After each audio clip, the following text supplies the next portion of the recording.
video. In this video, I'm going to tell you about the objectives of financial planning from chapter Financial Management of class 12th Business Studies.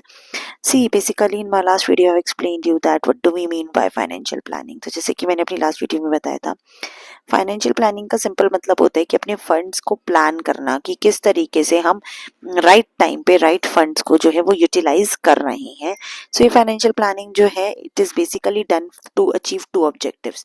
ऐसा क्यों होता है कि हमने अगर funds raise कर लिए मार्केट से तो हम उन फंड्स को कहाँ यूज़ करेंगे, कैसे यूज़ करेंगे, उसके लिए हम कुछ प्लानिंग करते हैं. Why it is important to plan, why what is objective behind planning to use that fund. हम क्यों फाइनेंशियली प्लान करते हैं कि पैसे को कब कहाँ कैसे राइट टाइम पे कहाँ किस जगह पे इन्वेस्ट किया जाना चाहिए. तो उसके लिए इंपॉर्टेंट दो रीजंस होते हैं. सबसे पहला हमारा इंपॉर्टेंट रीजन ये होता है कि to ensure availability of funds whenever required.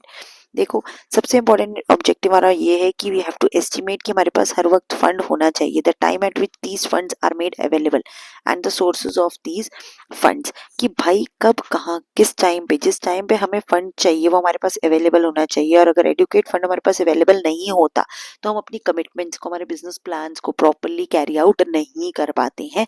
इसीलिए सबसे इंपॉर्टेंट फैक्टर क्या है कि हम ये इंश्योर करें कि भाई हमारे पास फंड अवेलेबल है. इसीलिए हमें फाइनेंस को प्लान करके चलना पड़ता है.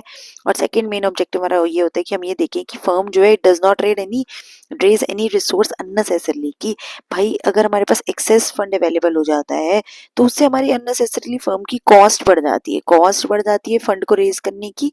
प्लस फंड जो है वो एक आइडल फंड बन के रह जाता है जिसका कोई यूज नहीं हो रहा है. So it can lead to the wasteful expenditure of the firm. तो इसीलिए एक्सेस फंडिंग जो होती है वो बैड होती है. It is as bad as we have inadequate fund. मतलब बेसिकली हमारे दो ऑब्जेक्टिव है फाइनेंशियल प्लानिंग करने के पीछे, ना तो हमारे पास इनएडिक्वेट फंड हो और ना ही हमारे पास एक्सेस फंड हो. एक्सेस फंड भी नहीं होना चाहिए, इनएडिक्वेट फंड भी नहीं होना चाहिए. जब भी हमें रिक्वायरमेंट हमारे पास फंड होना चाहिए ताकि हमारी कमिटमेंट्स ना रुके, हमारे business plans properly carry out होते रहें. और अगर मुझे ऐसा करना है कि मेरे फाइनेंशियल प्लानिंग का दूसरा रीज़न ये होता है कि हमारे पास एक्सेस फंड्स ना रहें ताकि हमारा कोई वेस्टफुल एक्सपेंडिचर ना हो. आई होप आपको वीडियो समझ में, सब चैनल को सब्सक्राइब